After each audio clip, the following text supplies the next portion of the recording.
Hello everyone, we are continuing on with our NHL team season preview series for this season, and today we're going to be talking about the New York Islanders. Now before we start, please make sure to subscribe to my channel if you are new to the channel. I'm hoping to do this as a full-time career one day and would love your support along the way. If you're on the fence, watch the video and see where you go from there. Anyway, let's talk about the Isles. The Long Island team is coming off of a really heartbreaking year, as they had been on the brink of the Stanley Cup final back-to-back seasons prior to this past season, before going 37, 35, and 10, good for 84 points, but not good enough to make the playoffs in their new stadium. This team looks a little different as well, but will they be able to get back to being a team capable of making deep runs? Or are those days over? Well, the answer is probably going to come by the end of the video, or at least my opinion, as well as, my expectations of them with some storylines before that. So let's talk about the first storyline, and that's going to be how this team gets back to playoff contention after having a super quiet offseason. The Islanders really weren't able to get a lot done during the break, as they were supposedly in the running for Nazem Kadri and Johnny Gaudreau, and that didn't happen. We know Kadri ended up signing a long-term deal with the Calgary Flames, and then of course Gaudreau signed with the Columbus Blue Jackets. So that really stung. To lose Kadri to the Flames, that isn't the end of the world per se. It does happen, but when they lost Gaudreau to a Metro Division rival, that really was unfortunate. And with the prospect pool being a little underwhelming, we have to see what old Lou can do to help make this team better, since he's kind of got them into this situation right now. And currently, it looks like the Islanders have about $3.5 million of cap space to work with for this season. So if they want to make a move to bolster the squad, I guess they could, but I'd have to look at contracts going past this season to see if it would be a short-term solution or something that could go past this year. But if not, it's going to have to come from in-house, which is going to be very interesting. Who could possibly do that? Well, I do think there's a lot of guys, but in general, there's plenty of veteran players on this team that have a little bit longer deals. Now, they should be expected to step up, or at least be key parts of this team going forward. We have seen a few guys have kind of quiet years with the team, unfortunately, last season, and they were not in a great spot after that, and for a variety of other reasons, which I think is something here we could argue about. You look at how they started the year. They were on the road for a really long time, 13 games, I want to say, and then had to play a huge chunk of games in a short amount of time thanks to the spicy golf, which is the other argument. They could say, maybe we don't need to bring in a bunch of guys or make a bunch of moves because last year was a fluke and we could be back in the thick of it this season. We'll have to see how that goes.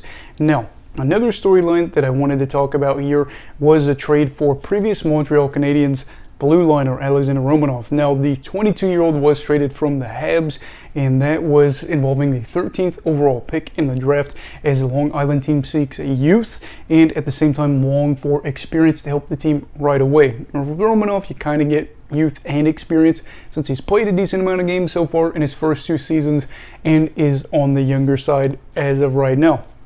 And they are able to get a lefty D-man that could be possibly one of their top pairing defensemen in the coming years. It just kind of depends, as he has been in his career a guy that has played over 19 minutes of ice time, averaging about 19 minutes, and has played 133 regular season games in that span with the Habs. But what exactly are they going to be getting with the youngster? They're getting a guy that's still kind of unknown, and I don't want to say he's a bad player, but as of right now, it seems like he's probably not going to be a big offensive defenseman. You look at what he's done in his first 130 plus games. He's managed to put up only 4 goals and 15 assists for 19 points in that span. In terms of defensemen that have played as many minutes or more as him in his first 2 seasons in the league, he ranks 71st out of 73 players for points, if I'm not mistaken. And in terms of primary assists and total assists, he ranks 73rd among those same group of guys. So a lot of guys have been able to put up more with either the same amount or a little bit more, but in general he ranks dead last or almost dead last in that category. And I'm going to say at the moment I'm really skeptical about his goal scoring, especially if they want to make the argument maybe it'll change for the better. If it does, it's going to have to change with the way he shoots the puck or from where he shoots a puck, as is the case with a lot of defensemen that aren't big time goal scorers. He is shooting from way back there and at an angle which doesn't have a big rate of success. When you're back almost to where you could change lines and you are shooting the puck from there, it's not going to be a good thing for your team, and you really would be better off probably setting up a teammate for a pass rather than shooting the puck and, just having a low percentage chance like we've seen with him. And I'm curious to see that all change though, as his career shooting percentage is just 2.25%, well below league average. But we'll have to see, as he ranks 37th for shots that were blocked by blue liners last year and was dead last for shots on goal. So maybe if he is able to, peak up there a little bit, that would help, because I think a big thing for him is he never is able to get a ton of slot shots. He is not a guy that really is going to fire away, especially in the low slot. If he's feeling risky, it might be top of the circle, but that is as far as it's going to go. If he wants to help out his team in terms of goal scoring, you're going to have to pinch in a little bit. Will it happen? I guess we'll see. But I would say I wouldn't bank on him ever scoring 15 plus goals in a season, maybe with a bunch of empty net goals, but all around so far through 2 seasons, not expecting him to be a big goal scorer. As for his playmaking, I'd say it's very hard to kind of get a gist on where he's at, as he has played a lot of minutes with other players that aren't necessarily offensive monsters. You look at some of these guys and you say, well, yeah, I guess it makes sense why he's not able to rack up a ton of assists, but at the same time, you can't just look at some of the other guys he's played considerable minutes with and he's not been able to put up a lot of assists, and I think that's the big thing there. We probably know he's not going to be a guy that, again, like other blue liners, get 50 assists per season, but at the same time, maybe, just maybe, he's able to kick it up with better line mates, which is going to be interesting to see how it goes here. And in general, I think he is a guy that probably isn't going to get a lot of power play time, at least as of right now, as he's logged just 41 minutes in his rookie year in 53 games, and then just 9 in his last 78 games, which was last season. If he's not able to get power play time, don't expect his points per game to skyrocket, because if you're playing even strength 5-on-5 and he continues to play back, maybe, just maybe, he gets lucky one year, but in general, I am skeptical. As for other aspects of his game, though, I think he is known for being a physical player. He's a guy that blocks shots, lays a lot of hits, and is a player that finished 6th for hits with 227 last season and was 19th for block shots with 119. He'll eat up a lot of minutes as well, which is a good thing for his new team if he's able to play well after gaining him. And you can see clearly he is a guy that would be fine to probably play 20 plus minutes, in terms of, yes, he's able to actually physically play them, but what are your results going to be when he's out on the ice is the biggest question. If you want to have a bigger pair, or a bigger, blue line pair that could just play that gritty physical style, then I guess you could throw him out there. But in general, I don't exactly know what his role is going to be. But maybe in a new market with a new team, he is going to be able to play better, as the team should finish higher in the standings in Montreal and all around just be okay. As for the final storyline, let's talk about the regime change. So, unfortunately, Barry Trotz was fired from this team after missing the playoffs last season, and the Highlanders, I should say, hired his longtime assistant, Lane Lambert. Probably should check, I forgot to check the pronunciation guide on this.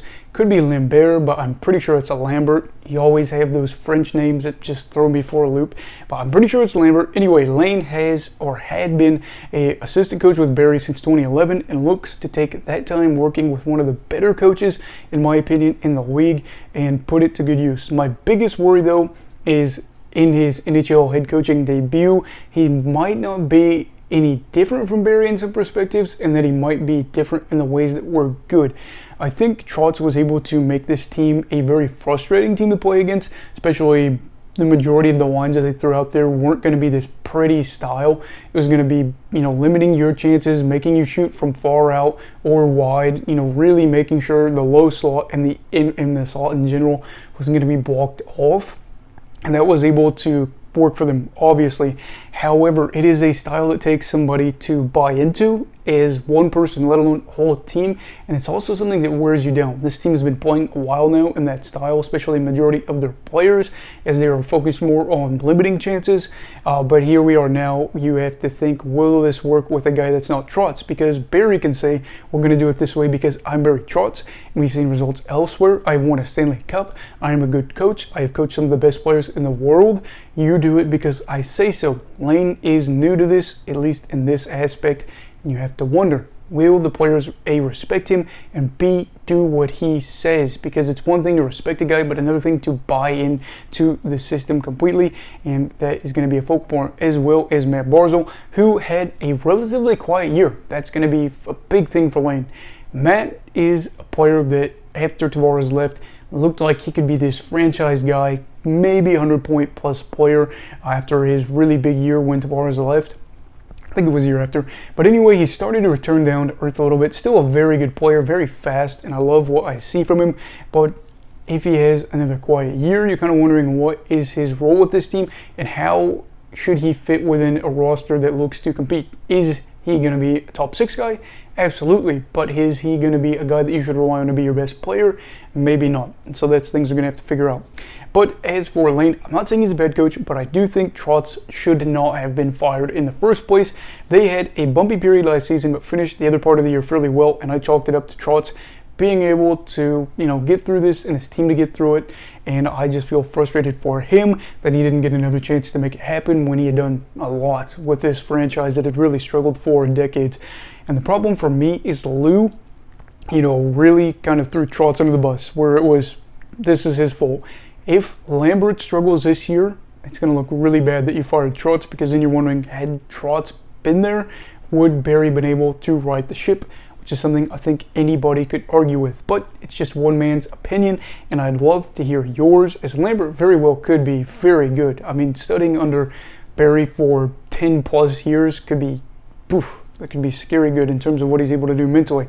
So, having said all this, what are my expectations for the Long Island team this season as they approach a very critical year? Personally, as much as I hate to say this, I don't see them making the playoffs this year. They are a roster that really could, especially if Ilya Sorokin puts together another great season.